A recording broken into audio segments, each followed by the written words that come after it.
Yang terhormat Bapak-bapak, Ibu-ibu, salam Pancasila. Bapak-bapak, Ibu-ibu, tolong jangan lupa subscribe, like, dan di-share. Sifatnya gratis.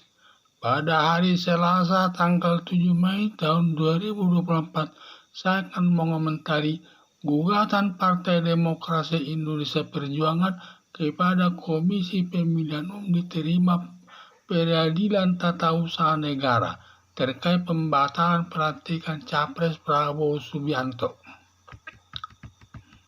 Dalam pemilihan umum tahun 2024, di mana hasilnya yang diumumkan lewat quick count pada tanggal 14 Februari tahun 2024 jam 6 sore, yang dimenangkan calon Presiden Prabowo Subianto bersama calon Wakil Presiden Gibran Rakabuming. Atas kemenangan tersebut, lalu 01 dan 03 menuduh 02 melakukan kecurangan. Lalu 01 dan 03 mengajukan gugatan dan tuntutan kepada Mahkamah Konstitusi atas kecurangan 02. Selanjutnya Mahkamah Konstitusi menolak gugatan dan tuntutan 01 dan 03 yang memenangkan 02 calon Presiden Prabowo Subianto dan calon Wakil Presiden Gibran Rakabuming. Atas kekalahan 03 calon Presiden Ganjar Pranowo bersama calon Wakil Presiden Mahfud MD dengan tuduhan Mahkamah Konstitusi tidak adil memenangkan 02 calon Presiden Prabowo Subianto bersama calon Wakil Presiden Gibran Rakabuming. Kemudian 03 mengajukan gugatan ke Peradilan Tata Usaha Negara atas kecurangan Komisi Pemilihan Umum yang memenangkan 02. Diterimanya gugatan oleh Peradilan Tata Usaha Negara menambah keyakinan akan dimenangkan pihak penggugat Partai Demokrasi Indonesia Perjuangan yang diwakilkan pengacaranya Lumbun dengan tuntutan MPR tidak melantik Presiden Prabowo Subianto bersama Wakil Presiden Gibran Rakabuming.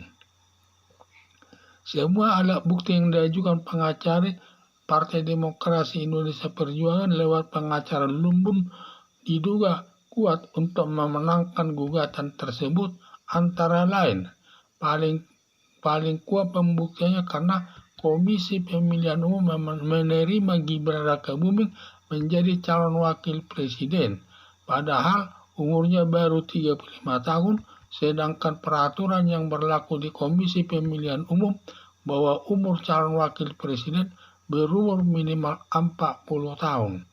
Dan beberapa hari kemudian Komisi Pemilihan Umum merubah syarat umur calon Wakil Presiden yaitu 35 tahun yang bertentangan dengan asas hukum berlaku surut.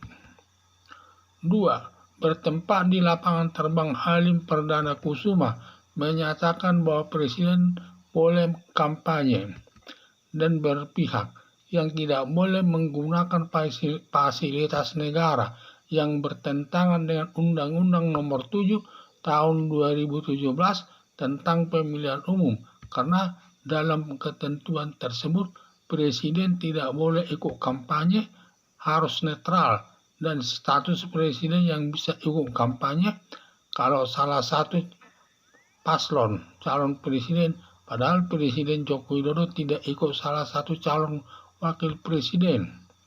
3. Presiden Joko Widodo ikut membagi-bagi bansos berupa beras 10 kg di depan Istana Negara. Juga Menteri Koordinator Perekonomian ikut membagi bansos di salah satu daerah di Nusa Tenggara Barat. Demikian juga Menteri Perdagangan Zulkifli Hasan membagi-bagi sembako di salah satu daerah Jawa Tengah kepada masyarakat pendukung 02 calon Presiden Prabowo Subianto bersama calon Wakil Presiden Gibran Rakabuming. Tindakan Presiden Joko Widodo bertentangan dengan asas demokrasi. Seharusnya semua bansos harus dibagi merata kepada pendukung 01, 02, dan 03. Ternyata yang dibagi hanya pendukung 02 calon Presiden Prabowo Subianto dengan calon Wakil Presiden Gibran Rakabuming, sedangkan pendukung 01 dan 03 tidak ikut, dibagi sama saja menyakiti hati pendukung 01 dan 03 yang menimbulkan benih perpecahan sesama anak bangsa yang tidak memperlakukan sama semua anak bangsa di depan hukum. Presiden menggunakan anggaran negara sebesar 476 triliun untuk pengadaan bantuan sosial atau bansos berupa beras hanya dibagi kepada pendukung 02 calon presiden Prabowo Subianto bersama calon wakil presiden Gibran Rakabuming yang merupakan perbuatan korupsi yang harus diusut aparat penegak hukum yang melanggar pasal 2 Undang-Undang Nomor 19 tahun 2019 tentang pemberantasan tindak pidana korupsi yang ancaman hukumannya yaitu hukuman mati, hukuman seumur hidup dan hukuman badan maksimal 20 tahun. Berdasarkan alasan tersebut di atas tuntutan Partai Demokrasi Indonesia Perjuangan diduga akan dimenangkan oleh Peradilan Tata Usaha Negara dengan isi putusan Mahkamah Agung akan menolak melantik Presiden Prabowo Subianto bersama Wakil Presiden Gibran Rakabuming. Inilah akibat penyelenggaraan pemilihan umum yang diselenggarakan Komisi Pemilihan Umum yang tidak adil. Juga putusan yang tidak adil dari Mahkamah Konstitusi akibatnya Partai Demokrasi Indonesia Perjuangan yang mengusung calon Presiden Ganjar Pranowo bersama calon Wakil Presiden Mahfud MD mencari keadilan lewat Peradilan Tata Usaha Negara yang dirasa adil tindakannya. Harapan saya semoga Peradilan Tata Usaha Negara memenangkan gugatan dan tuntutan Partai Demokrasi Indonesia Perjuangan bahwa MPR tidak boleh melantik Presiden Prabowo Subianto bersama Wakil Presiden Gibran Rakabuming. Dalam pemilihan umum tahun 2024 di mana hasilnya yang diumumkan lewat quick count pada tanggal 14 Februari tahun 2024 jam 6 sore yang dimenangkan calon Presiden Prabowo Subianto bersama calon Wakil Presiden Gibran Rakabuming. Atas kemenangan tersebut, lalu 01 dan 03 menuduh 02 melakukan kecurangan, lalu 01 dan 03 mengajukan gugatan dan tuntutan kepada Mahkamah Konstitusi atas kecurangan 02 dan selanjutnya Mahkamah Konstitusi menolak gugatan dan tuntutan 01 dan 03 yang memenangkan 02 calon Presiden Prabowo Subianto dan calon Wakil Presiden Gibran Rakabuming. Atas kekalahan 01 calon Presiden Ganjar Pranowo bersama calon Wakil Presiden Mahfud MD dengan tuduhan Mahkamah Konstitusi tidak adil memenangkan 02 calon Presiden Prabowo Subianto bersama calon Wakil Presiden Gibran Rakabuming. Kemudian 03 mengajukan gugatan ke Peradilan Tata Usaha Negara atas kecurangan Komisi Pemilihan Umum yang memenangkan 02. Diterimanya gugatan oleh Peradilan Tata Usaha Negara menambah keyakinan akan dimenangkan pihak penggugat Partai Demokrasi Indonesia Perjuangan yang diwakilkan pengacaranya Lumbun dengan tuntutan MPR tidak melantik Presiden Prabowo Subianto bersama Wakil Presiden Gibran Rakabuming.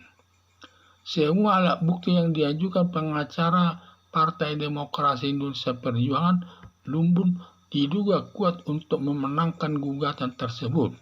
Antara lain, 1. Saling kuatnya pembuktiannya karena Komisi Pemilihan Umum menerima Gibran Rakabuming menjadi calon wakil presiden, padahal umurnya baru 35 tahun. Sedangkan peraturan yang berlaku di Komisi Pemilihan Umum bahwa umur calon wakil presiden berumur minimal 40 tahun. Dan beberapa hari kemudian Komisi Pemilihan Umum merubah syarat umur calon wakil presiden yaitu 35 tahun yang bertentangan dengan asas hukum berlaku surut. 2. Bertempat di lapangan terbang Halim Perdana Kusuma menyatakan bahwa presiden boleh kampanye dan berpihak yang tidak boleh menggunakan fasilitas negara yang bertentangan dengan Undang-Undang Nomor 7 Tahun 2017 tentang pemilihan umum, karena dalam ketentuan tersebut presiden tidak boleh ikut kampanye, harus netral, dan status presiden yang bisa ikut kampanye kalau salah satu paslon calon presiden. Padahal Presiden Joko Widodo tidak ikut salah satu paslon atau salah satu calon presiden. 3. Presiden Joko Widodo ikut bagi bansos berupa beras 10 kg di depan Istana Negara. Juga Menteri Koordinator Perekonomian ikut membagi bansos di salah satu daerah di Nusa Tenggara Barat. Demikian juga Menteri Perdagangan Zulkifli Hasan membagi-bagi sembako di salah satu daerah Jawa Tengah kepada masyarakat pendukung 02 calon Presiden Prabowo Subianto bersama calon Wakil Presiden Gibran Rakabuming. Tindakan Presiden Jokowi bertentangan dengan asas demokrasi. Seharusnya semua bansos harus dibagi merata kepada pendukung 01, 02, dan 03. Ternyata hanya dibagi pendukung 02 calon Presiden Prabowo Subianto dengan calon Wakil Presiden Gibran Rakabuming, sedangkan pendukung 01 dan 03 tidak ikut dibagi. Sama saja menyakiti hati pendukung 01 dan 03 yang menimbulkan benih perpecahan sesama anak bangsa yang tidak memperlakukan sama semua anak bangsa di depan hukum. Presiden menggunakan anggaran negara sebesar 476 triliun untuk pengadaan bantuan sosial atau bansos berupa beras hanya dibagi kepada pendukung 02 calon Presiden Prabowo Subianto bersama calon Wakil Presiden Gibran Rakabuming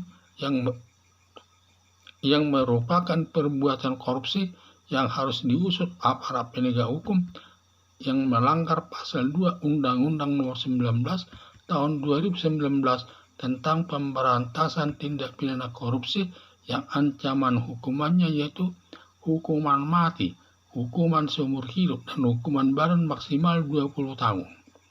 Berdasarkan alasan tersebut di atas, tuntutan Partai Demokrasi Indonesia Perjuangan diduga akan dimenangkan oleh Peradilan Tata Usaha Negara dengan isi putusan Mahkamah Agung akan menolak melantik Presiden Prabowo Subianto bersama Wakil Presiden Gibran Rakabuming. Inilah akibat penyelenggaraan pemilihan umum yang diselenggarakan Komisi Pemilihan Umum yang tidak adil. Juga putusan yang tidak adil dari Mahkamah Konstitusi. Akibatnya Partai Demokrasi Indonesia Perjuangan yang mengusung calon Presiden Ganjar Pranowo bersama calon Wakil Presiden Mahfud MD mencari keadilan lewat Peradilan Tata Usaha Negara yang dirasa adil tindakannya. Harapan saya, semoga Peradilan Tata Usaha Negara memenangkan gugatan dan tuntutan Partai Demokrasi Indonesia Perjuangan bahwa MPR tidak melantik Presiden Prabowo Subianto bersama Wakil Presiden Gibran Rakabuming. Sekian dan terima kasih.